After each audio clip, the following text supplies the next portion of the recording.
That's Nick. And that's Joseph. And today we're here to talk about Prey, the sophomore film directed by Dan Trachtenberg, which is being released on Hulu. It's a Fox Searchlight production on August 5th, 2022. It notably premiered earlier at the 2022 Comic-Con.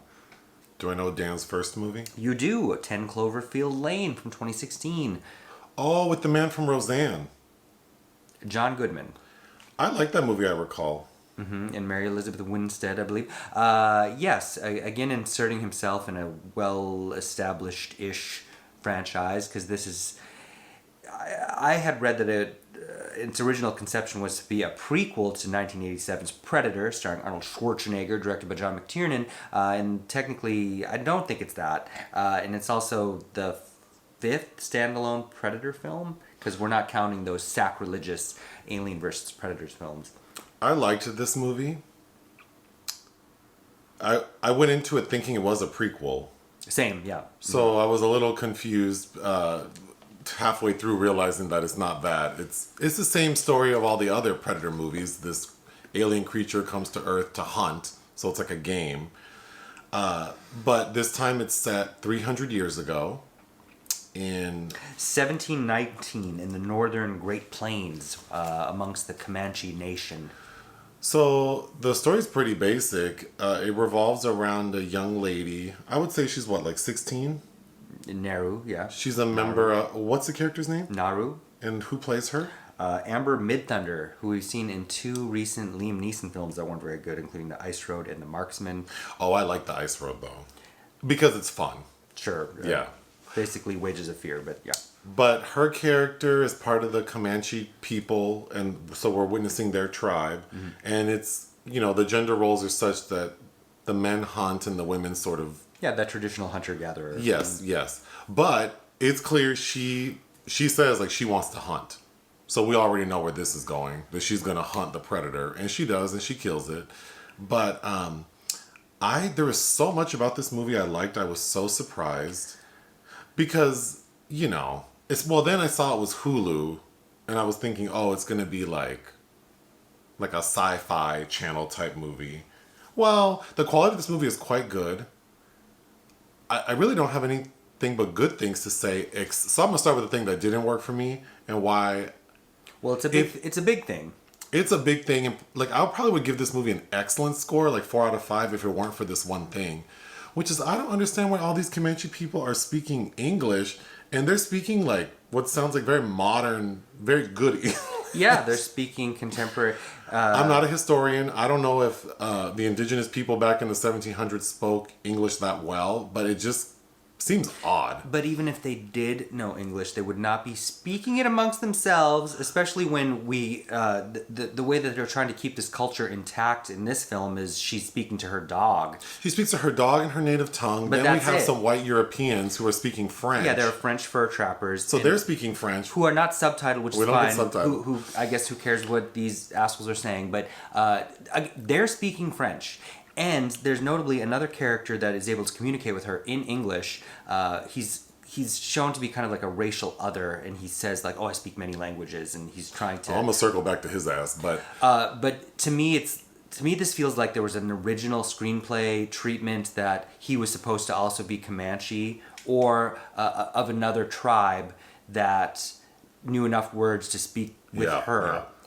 And I think there would have been interesting tension teased out. He's basically either a slave to or in collusion with these French fur trappers and what that means about a character What's like that. What's the movie we watched with Dustin Hoffman? Little Big Man. Little Big Man. Yeah, kind of like that. Where.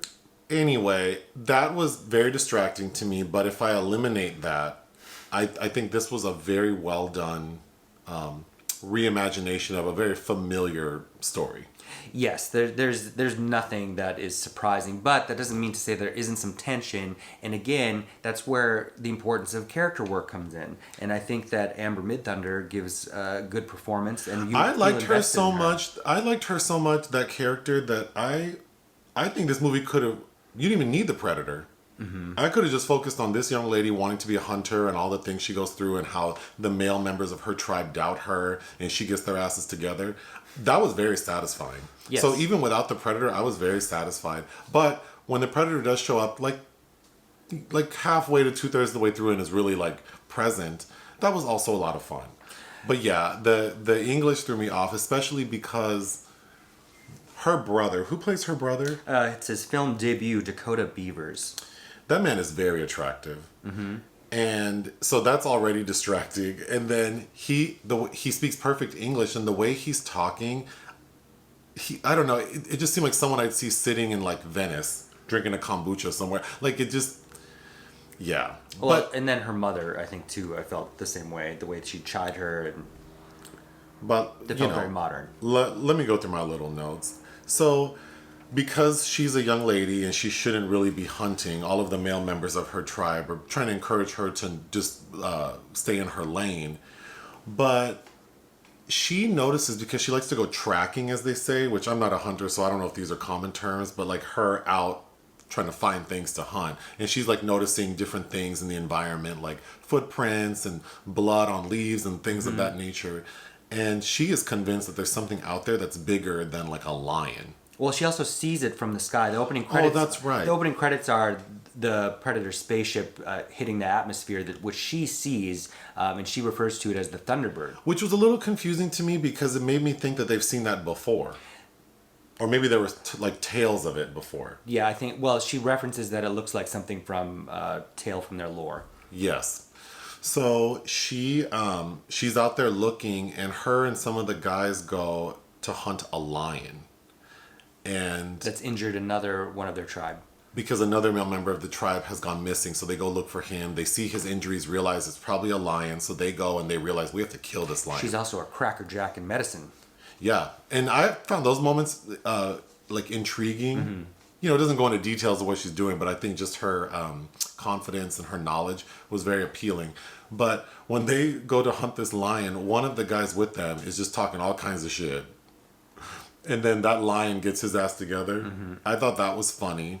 And then the turning point for her character is, so it's her brother is somewhere else looking for the lion, and then she's in this tree with this guy who was talking shit, and then the lion jumps up and snatches his ass, and then comes back for her.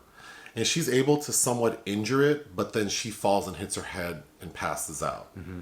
So then her brother ends up killing the lion and then bringing her back home. And by lion, we mean mountain lion. Oh, sure. Oh, really? I thought it was like a female lion, but I guess there wouldn't be lions in that part of... I'm so stupid. No, you're not. That's right. I was waiting for a lion with like a mane. That's what they were calling it, though. They were calling it a lion, but I should know better that there wouldn't be lions in that part of the country. But anyway, when she comes back, she knows she hurt this lion. So she's already kind of upset that her brother is getting all the shine, and that they won't let her go out. So she just goes out against everyone's wishes. Well, because the way they say it is like, you tried, you're no good, bye. Yeah, even her brother's like, it's not about me giving you permission to do. It's like, that you needed help. You just can't do it. So why bother? There are a lot of really good moments. At one point, she's out tracking and she finds this big open field with all these bison that were skinned. Mm-hmm. And of course, to the audience, we're like, oh, it had to have been the predator. But that's not the predator's MO. He likes to take out the vertebra and put their skulls on his little... And she notices a little, like, I thought it was a cigar, but I'm like, why would there be a cigar? And then we meet the European, like the French white people who are there. And it looks like they're settling and dominating and pillaging, but they're also aware of this predator creature. So they're trying to capture it as well. And they end up capturing the main girl and her brother. And then this is when getting back to the cigar, when we first meet the Europeans, we see the leader smoking a cigar. Mm-hmm. And that's when I realized, like, oh shit, there's someone else a part of the story. But they have this guy who can speak English. And I just thought it was a weird juxtaposition because that character is like one of the ugliest people I've ever seen on screen. But not because of the actor. Like, they make him look... They put crazy teeth in. They make him look rough. But they give him, like... His hairline's low. He almost looks like a caveman. Which is funny in juxtaposition to her brother. But he's the one talking to her. And ultimately, she ends up helping him at a point. But... Well, he shows her how to use the pistol. Yes. He's integral because he shows Naru. Naru. Naru. I think... and in exchange for her cauterizing his sawed-off calf. Leg, like, yeah. You know he's not going to make it far. But I got ahead of myself. While Naru is out, tracking, she gets stuck in some quicksand, which was a pretty tense scene. That's pretty good. And then that comes back around because ultimately that's how she kills the predator. There's also a scene where... Well, subdue it enough to... She also figures out that when his skull cap is off and how the weaponry is... Like the tracking of the weapon. The tracking of the weapon is off. Yeah. And she uses that to kind of triangulate. We should talk about that a little bit more in a minute because that was a little... That was reaching. There's a scene with a bear and like she witnesses for the first time the actual predator because it's killing a bear. I thought that was a very good scene. It was exhilarating. It was. The CGI is a little... The CGI is a little iffy if you look too hard. We did see this on a big screen though, so maybe... The way she and her brother sort of like fight, they do a lot of sliding. Yeah, in the dirt. Which I thought was weird because like that ground is not smooth and they're not wearing protective gear. But at an incline, sure. But also, I do believe if you move your body to a certain way at a certain speed that you can, yeah, of course. But it just seems like it's rough on you. Yeah, there's a really good scene because the Europeans steal her dog. I think the dog is... The dog is cute. Super cute in this movie, but they steal her dog. So... At a point, there's a big moment when the predator, because these Europeans are using Naru and her brother as bait because they don't know how the predator works. He doesn't want bait. Yeah. He doesn't want the prey. He wants the hunter. So the predator kills all the Europeans for the most part and leaves those two. So once they're free, she's like, oh, well, I have to go back and get my dog. And then I thought the action sequence of her killing the rest of the people... The stragglers, yeah. Yeah, it was very... I think the fight choreography is very good. I agree, yeah. And then she also beats down one of the young men from her tribe because they come in a posse to come fetch her out of the woods and she won't go and she has to fight them. I know we're going to get nasty comments about this, but I thought the predator looked gay the first time. Because the first time we see him like full on... He's not as tall as... Oh, because he's got that West Hollywood body. Yeah, he's super lean and ripped and like his torso. And then he's not as big as how he appears in other Predator movies. Like he looks like he's under 7 feet tall. I don't know why he needed an 8-pack. Yeah. Or why Adrian Brody needed the same thing in Predators from 2010. But that was kind of... It felt unnecessary, but then we see less of their bodies in the previous films because of their outfits. They have more gear. From my mind's eye. I haven't watched some of them in a while, but this version of the Predator is different in that it seems smaller, leaner, and then it doesn't have the metal mask. It has sort of like it's like made out of a bone. Yeah, like a bio mask. So that was interesting, and we do get quite a bit of time seeing it without the mask. Mm-hmm. And I thought the Predator looks cool, but yeah, he's a little too ripped and lean, a little too Hollywood. Agreed.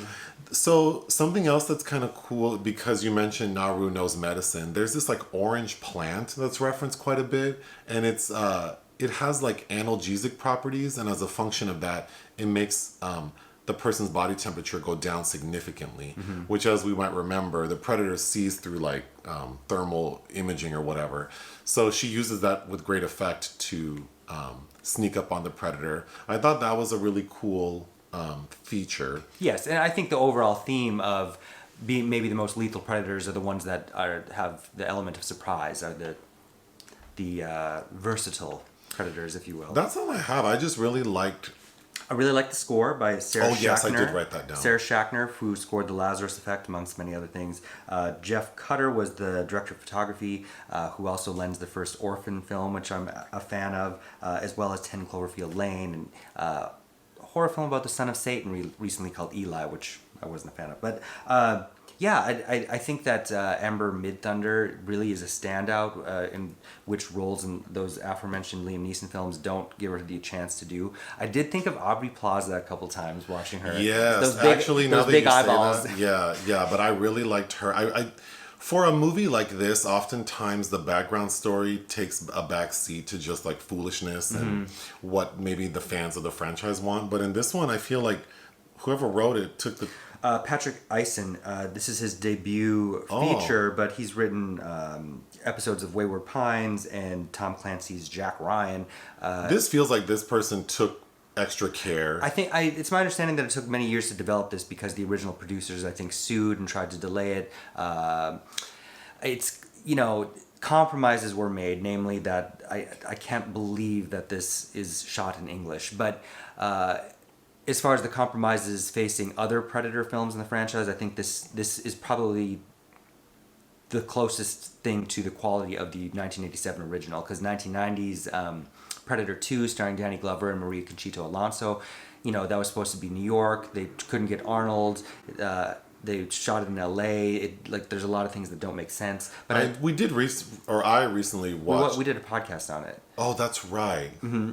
But there are a lot of things I liked about that with Los Angeles. They're incorporating things that we'd see in the LA race riots just a couple years later in that movie, because LA is this dystopia. And then, of course, Nimrod Antal's 2010 Predators, which I think is kind of garbage, and what's his name? Shane Black's the Predator from 2018, which that wasn't very good at all either.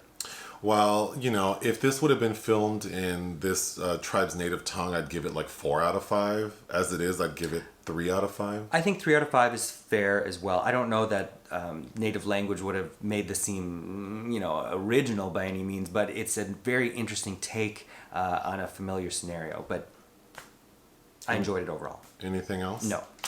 Hit the thanks button. Listen to our podcast. Bye.